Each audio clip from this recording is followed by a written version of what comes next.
Philippines strikes security deals as tensions rise with China at sea. The Philippines has been striking new defense agreements with other countries at a rapid clip, seeking to build what officials here call a network of alliances that could deter Chinese aggression in disputed waters.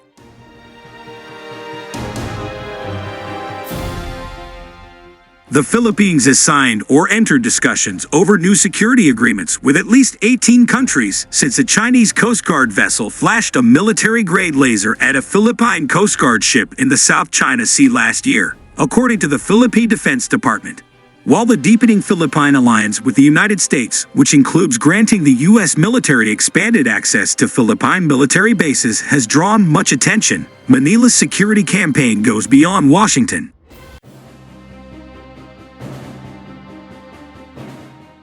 President Ferdinand Marcos Jr. made nearly a dozen overseas visits in 2023, many to seek security assistance and military equipment. This year, his schedule includes delivering a rare address before the Australian Parliament, as well as the keynote speech at Asia's premier defense summit, the Shangri-La Dialogue, in Singapore.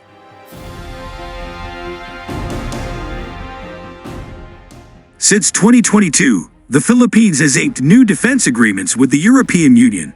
India and Britain, Japan, Canada, and France are looking at signing visiting forces agreements with the Philippines, which would allow those countries to send troops to Philippine bases, according to their embassies.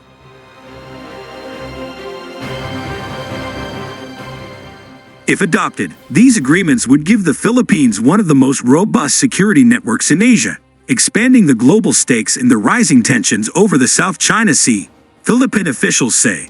Given that we are the underdog, we leverage our relationships with other countries, said Jonathan Malaya, assistant director of the country's National Security Council. Our network of alliances is critical.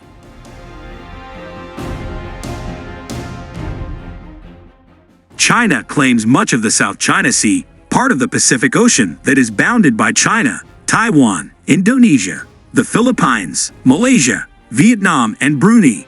In recent years, China has stepped up its presence in these waters, building artificial islands with military infrastructure, such as radar domes and runways.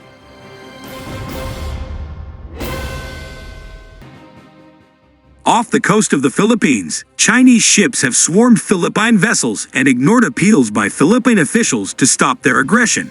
Earlier this week, a Chinese Coast Guard ship fired water cannons at a Philippine Coast Guard vessel, shattering a windscreen and injuring 4 personnel, Philippine authorities said.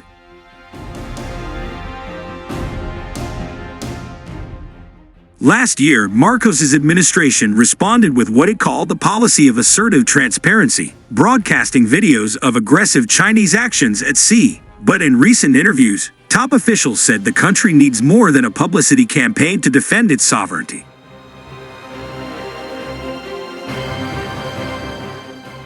China has previously accused the Philippines and the United States of fueling tension in the South China Sea.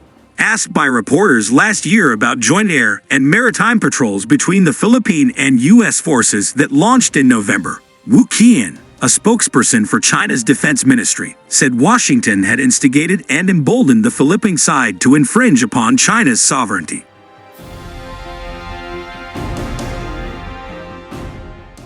More recently, Jai Lingpeng, spokesman for the Chinese embassy in Manila, said that bringing in outside forces and forming small circles will not help resolve disputes in the South China Sea, but only complicate the regional situation and undermine regional peace and stability. Philippine officials disagree, saying their country is standing up for its sovereignty, not acting on behalf of Washington. And with a third of the world's shipping passing through the South China Sea, diplomats in Manila say many countries, not just the United States, have good reason to deter Chinese aggression.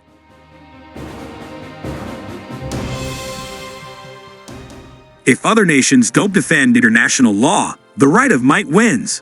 Luc Veron, the European Union's ambassador to the Philippines, said in an interview, "We cannot accept that our freedom of navigation in South China Sea will be impeded by any players." He added, in July, European Commission President Ursula von der Leyen made the first state visit by an EU leader to Manila in nearly 60 years, vowing to increase maritime security cooperation with the Philippines.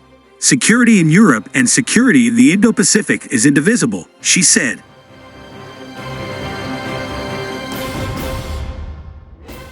Japan is negotiating a reciprocal access agreement with the Philippines that would allow the militaries of both countries to conduct joint training and exercises, similar to the visiting forces agreement that the Philippines has with the United States.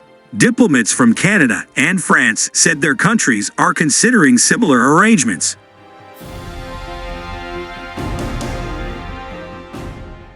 Vietnam, which also borders the South China Sea, last month signed new agreements with the Marcos administration, including the establishment of a hotline for maritime affairs and a memorandum of understanding on encounters with one another in the South China Sea. Both countries very clearly recognize that the primary threat to their national sovereignty does not lie in each other, but to the north, said Ray Powell, Sea Light Director at the Stanford University Gordian Knot Center for National Security Innovation.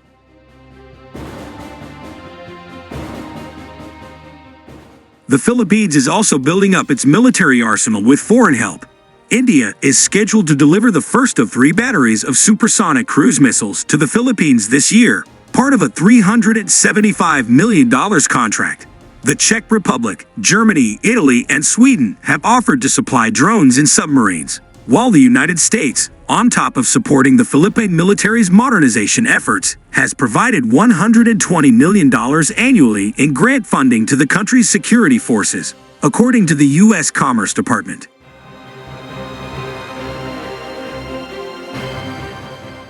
Marcos is the son of a former Philippine dictator, once considered a pariah in international politics.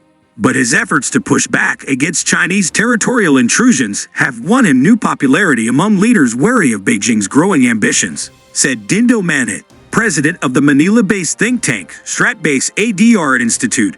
Why will all these countries visit this small, Southeast Asian country being led by the son of a dictator? Manhit said, simply because he said he will assert our rights.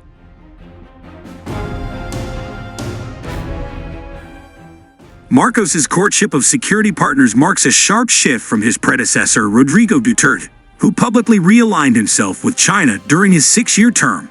Duterte took offense when world leaders criticized his war on drugs for violating human rights and civil liberties, and at various points threatened to abrogate the Visiting Forces Agreement with the United States and to expel European diplomats.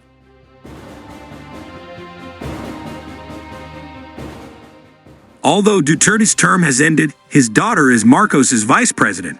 Tension between the families has risen, and in January, the two presidents publicly traded barbs, accusing each other of being addicted to drugs. If the Duterte family returns to power, the Philippines could rescind security commitments or swing back to a more pro-China foreign policy, political analysts say.